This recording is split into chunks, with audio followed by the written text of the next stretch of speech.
Brits are injured by cows every year? The answer is 1,000.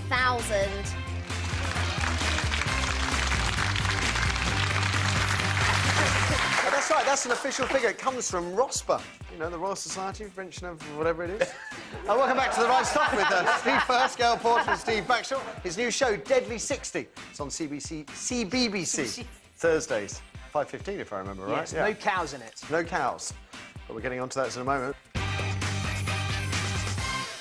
That happens in the cities, not in the country, apparently. But first, though, when cows attack, a chance to hear your run-ins with bad-tempered barnyard creatures and other wildlife nasties. David Blunkett, as I'm sure you know, suffered a broken rib and black eye after being knocked to the ground by a stampeding cow in Derbyshire's Peak District.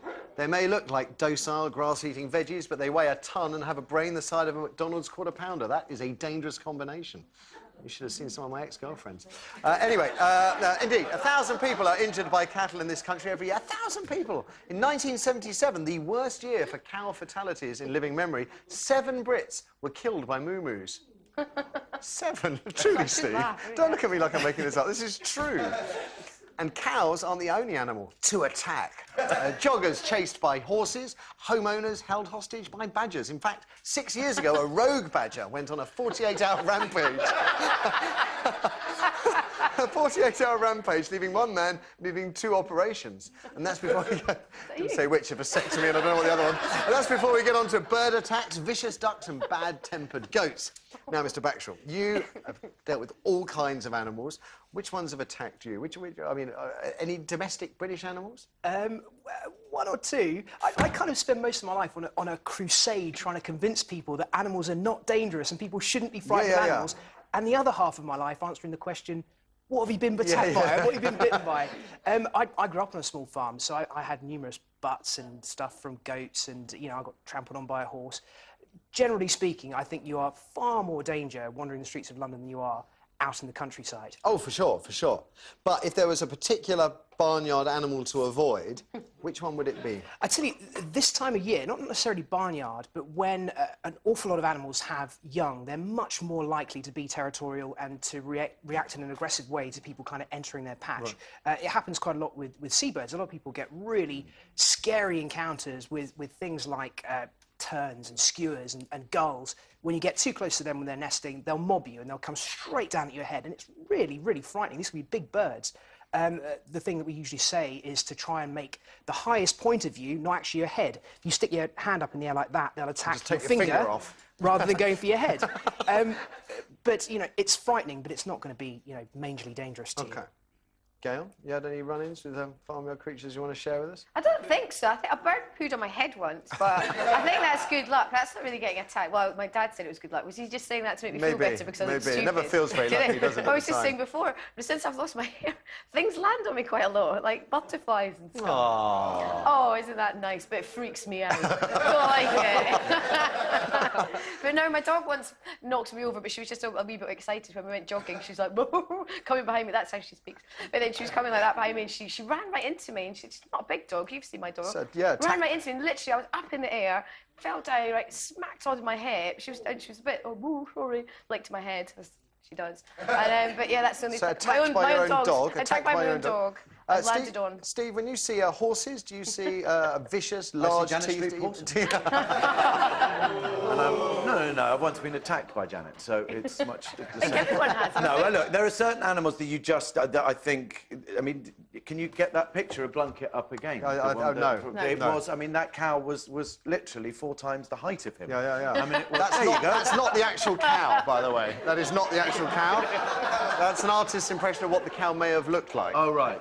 Because obviously I wouldn't get that close to something that was that big. I mean, monster cow. And as Steve said, at certain times, you know, this is also the time people go camping a lot more, and in credit crunching times, people go, oh, let's just go and stay in this field. I think you should do a bit of research before you just kind of go, well, it'll be all right to camp in this field, because, you know, just a bit of caution. Yeah. Their animals, we're not. If you go around prodding things with sticks as kids do, Well, you know what I mean, but if you do prod animals like kids do and you get a bit curious... Prod them. No, little children do. Children kind of go, oh, look... Okay. Or go up behind horses. Just don't. Just approach with a bit of caution and everything. It should be fine. If I saw someone who was going up behind a horse anyway, I'd probably call 999. Let's throw it open to you. Kirsty, what do people have to say? I've got a brilliant story, and this is Dave on line 2. Morning, Dave. Oh, hello.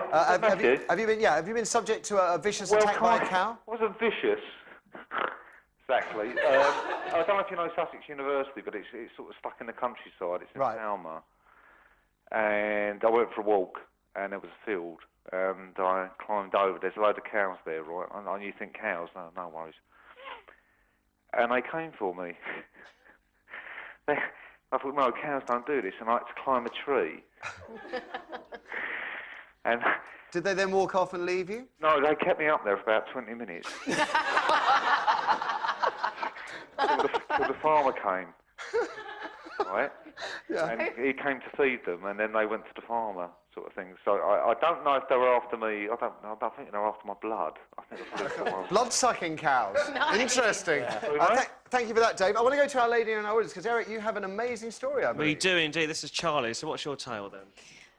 Well, basically, I was in Australia and I went to a wildlife park to take my cousins and see the lovely, friendly kangaroos bouncing around the field. And I was running away from an emu. You were running away, so an emu tried to attack you first? Tried to attack me first, that's it. And I finally got away from him and turned around, and there was a great big kangaroo that just leapt on me and just ripped a big hole down the front of me, basically. So I've got some lovely scars left over. That's from the kangaroo? That's from the kangaroo. Suddenly, this part is not funny.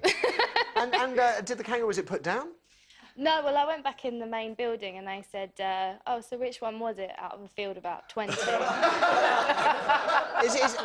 I've often wondered if a kangaroo gets a taste for blood, does it just keep on? No, it's the one with the eye patch and the peg leg. Just... Amazing story. Thank you for that. Let's take another call. Helen, and she's on line 1. Helen, good morning. Hello. Have you had a close encounter of the moo-moo kind? I'd like to say that generally cows will run if you run towards them. Generally? Being herded up. But saying that, I was working for a farmer and I went down the field to check his cows that had calves with his dogs, and they knew those dogs. But when I took my dogs down there, they knew the difference, and they came charging towards us and they were bellowing, and they really meant it. And we had to run like hell and jumped over the fence. But you escaped unscathed? Yes. And do you view cows with suspicion now? Pardon? Do you view cows with suspicion? Oh, no. I generally know how to handle them, but it's just that because they had calves and they knew the difference between my dogs and the farmer's dogs. So they're not as thick as they look, then, is what you're saying? Pardon? Yeah, they're not as thick as they look. No.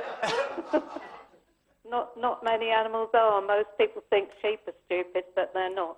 And somebody did some big survey on sheep that took him ages, and I could have told him all those things in 5 minutes, that they know their owners, they know how many lambs they've got, etc.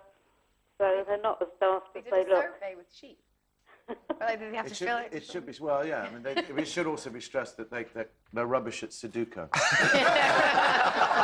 They're not that intelligent. Oh, dear. You get them all on this show. Thank you for that one, Helen. Wow, thank you, lady in the audience. Amazing story. After the break, and I think this follows on quite nicely from Scary Creatures, countryside, town versus countryside. Where do kids do best?